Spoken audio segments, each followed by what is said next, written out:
everybody. Time to start with propaganda.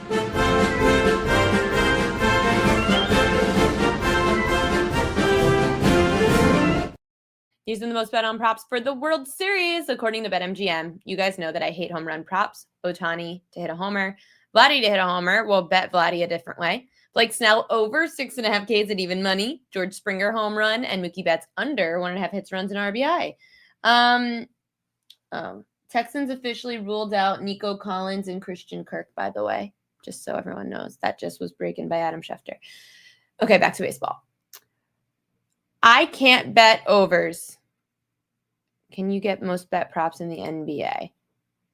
Let me see if they gave them to me. I'll take a look at my email and see if they posted them. And I'll look and see if he posted it to Twitter.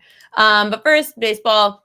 You guys know we do not bet overs against the Toronto Blue Jays. If you are pitching against the Jays, it is under or nothing. Blake Snell over 6.5 Ks, I can't get to because the Jays are one of the least strikeout-prone teams in baseball.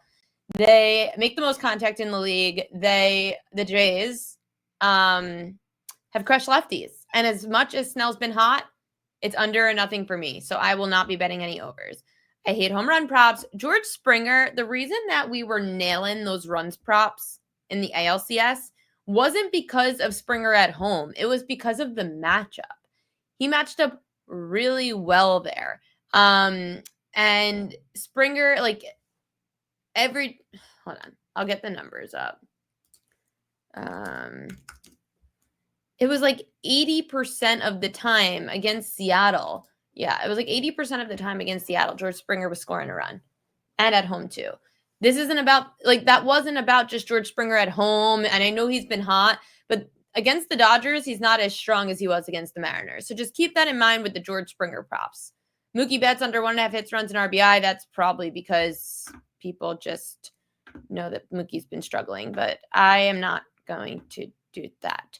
I will bet the over 1.5 hits, runs, and RBI for Freddie Freeman tonight. Freddie Freeman has been on such a freaking tear in the World Series throughout his career. So in Freeman's let's just go with the World Series. So he's hit safely in all 11 career World Series games that he's played in. Freeman batting .310 with 6 homers in his last 7 World Series games.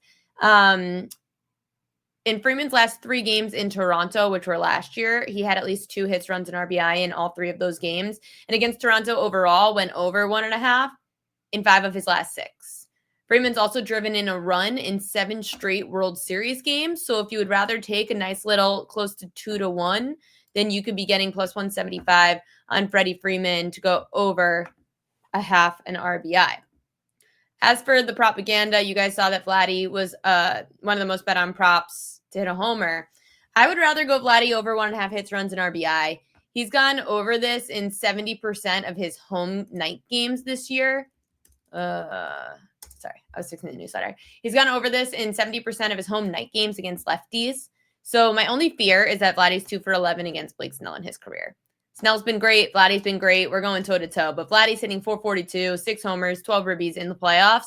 So if I had to bet a Vladdy play tonight, I would go over 1.5 hits, runs, and RBI. Let me see if... Okay, hold on. Let me see if I can quickly find any kind of NBA propaganda tonight in case you guys want it for this big slate. John Ewing from BetMGM. NBA, college football, MLB, NFL. Oh, goodness. Come on. Nope, nothing there.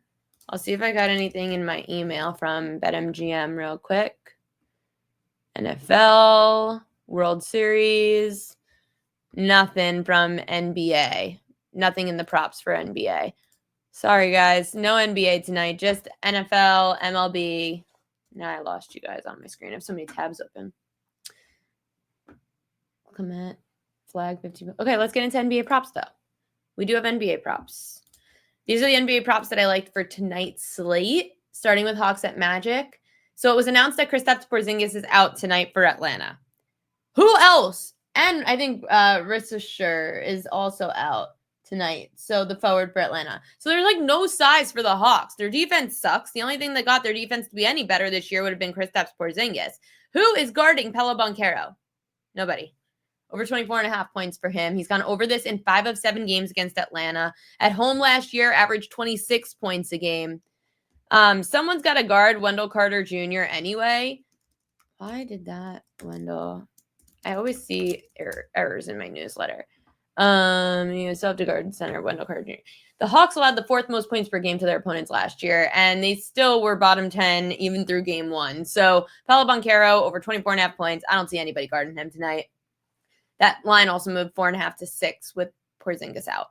Spurs at Pelicans. Harrison Barnes over 13.5 points plus rebounds. Barnes has gone over this in 8 of the last 10 facing New Orleans, averaging 16 points plus rebounds. On the road in New Orleans, Barnes went over 13.5 in all 5 games with 17 plus. The Pelicans allowed the 5th most points per game last year, still allowed the 8th most points per game through game 1 of the season. And New Orleans has also allowed the 4th most rebounds per game since last season. Harrison Barnes over 13.5 points plus rebounds. This number on Najee Marshall actually moved from 10.5 to 11.5, but I would still take the over 11.5, and 10.5 is minus 150. It was minus 110 this morning for Najee Marshall over 10.5 points plus assists. Marshall's gone over in both games against Washington with 23 and 14 points plus assists. At home, Marshall went over in 69% of games, averaging just under 16 points plus assists. Without Kyrie Irving last year, Marshall went over this 87% of the time. Washington allowed the 2nd most points per game and assists per game last year. Those defensive struggles, they poured into this season. After game 1, the Wizards ranked 26th in points per game and assists allowed. So we're going Najee Marshall over 10.5 or 11.5 points plus assists. I was given out this morning on the PropQueen.com newsletter DeMar DeRozan over 4.5 assists, but that was because I thought Domantas Sabonis was out. He's back in. But just for future reference, DeRozan averages 1 more assist per game without Sabonis. So if Sabonis is ever out, look to DeRozan over 4.5 assists. He averages about 5.5 with Sabonis out. Another risky play tonight, which I probably wouldn't get to the window on, but I am warning you that Jalen Brunson has and did play better last year on the road than at home. So his PRA is 37.5. And even last year without Jason Tatum, Brunson had 29 and 35 PRA. This is 37.5. One game was in Boston, the other was at MSG, and both went under. Brunson went under 37.5 PRA in 62% of games, including games without Jason Tatum. Brunson actually went over this prop more on the road, and the Celtics, their defense was good, but again, it's hard for me to bet unders against the Celtics when you're without Porzingis and without Tatum now. So I'm staying away. Y'all should know the drill.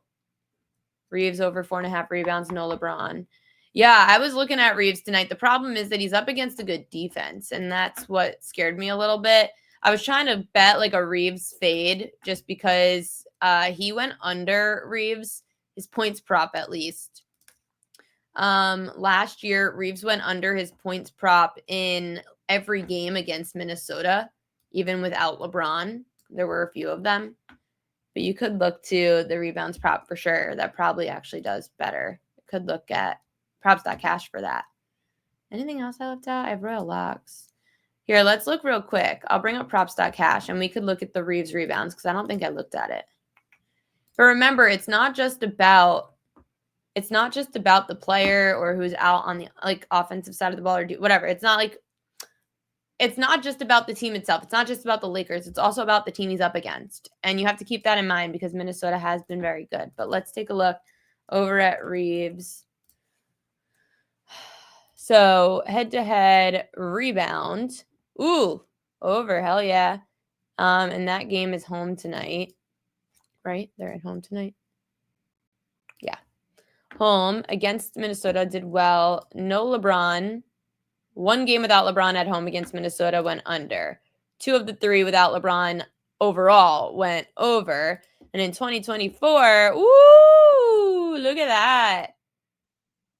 4 of 5 at home went over, and all of them except 1 went over last year without LeBron James.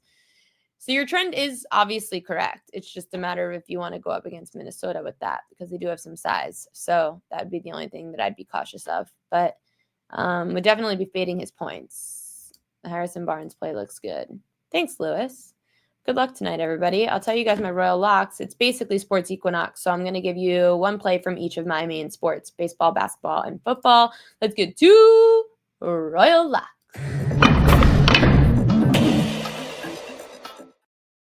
Royal locks of the day.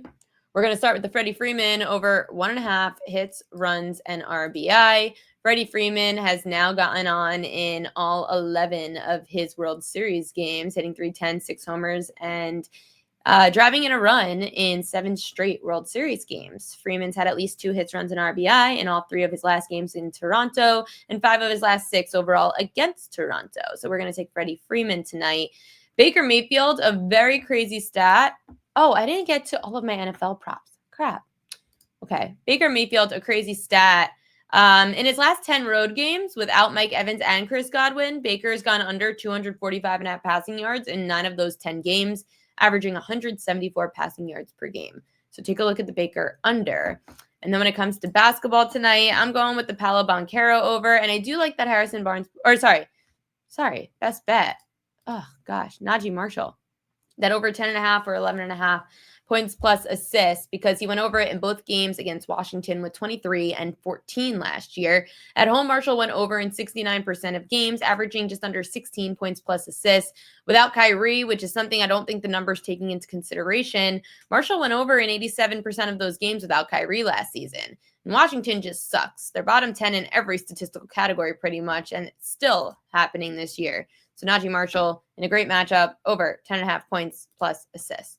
I got sidetracked because I have this long list of NFL early prop edges that I totally forgot to give you guys. So Alvin Kamara over 19.5 receiving yards. I bet this last week and lost, so it should hit now. He shouldn't have lost that prop against the Bears. But this week against Tampa Bay, he's gone over Kamara in 2 of 3 home games against the Bucs, caught 3 catches for just 1 yard last week, so he should bounce back in the passing game. Tampa's allowed the most receiving yards per game to running backs at 62 per game. Miami's quarterback Tua Tagovailoa. This is probably my least favorite on the list, but the good trend to know. 0 quarterbacks have gone over their passing yard prop this year against Atlanta. 0. So keep that trend in mind because the Falcons defense has been very good against quarterbacks. Chuba Hubbard over 44.5 rushing yards. He's gone over this in 78% of home games last year, just under 86 rushing yards a home game. Had 73 last year against Atlanta. With Bryce Young doubtful with the ankle injury, it's going to be Andy Dalton under center for the first time this year. So give it to your running back. And Buffalo allows the 3rd most rushing yards per game to running backs at 116 rushing yards a game. We just talked about Baker. And then the one prop that I said in the beginning of the show that I can't believe is moving against me is Jalen Hurts. I got it at 29.5. I thought it would hit 30 by the time we hit the weekend, and it went down to 28.5. So that's a little fishy. So I don't know if you want to get ahead of a bad number, but I think it's a bad number. Hurts went over this in 10 of 11 home games last year, averaging 50.5 rushing yards a game. He only had 13 rushing yards against the Giants 2 weeks ago, but Hurts actually runs for 15 more yards at home than on the road dating back to the start of last year. Saquon looks like he's hurting. The O-line looks like it's hurting. Jalen Hurts is going to have to scramble. The Giants allow the 4th most rushing yards per game to quarterbacks at just under 28 a game. 5 of the 7 quarterbacks to face the Giants this year went over their rushing yard prop. If it didn't happen in the first game, it should happen in the second game. So we're going to go over 29.5 rushing yards for Jalen Hurts. How about the Reeves over 4.5? I'll look. Let's see. Oh, wow. Tua really dropped. That's crazy. Yeah, it was 202.5 yesterday. So I apologize that I got you guys a late number. You want to know the Reeves assists? Still, Reeves assists look good too. He went over in all but 1 game without LeBron in the matchup. Only 1 against Minnesota, whereas the rebounds went over in 2 of 3. So that's something to keep in mind when it comes to that, because Minnesota's got a great defense. So don't expect as much scoring with that Minnesota defense who's been top 10 in points allowed for the last couple of seasons. So again, with an assist, Reeves has to dish it out to someone who's going to finish. So maybe I lean rebounds there, but still, rebounds and assists have done very well for Reeves without LeBron on the floor.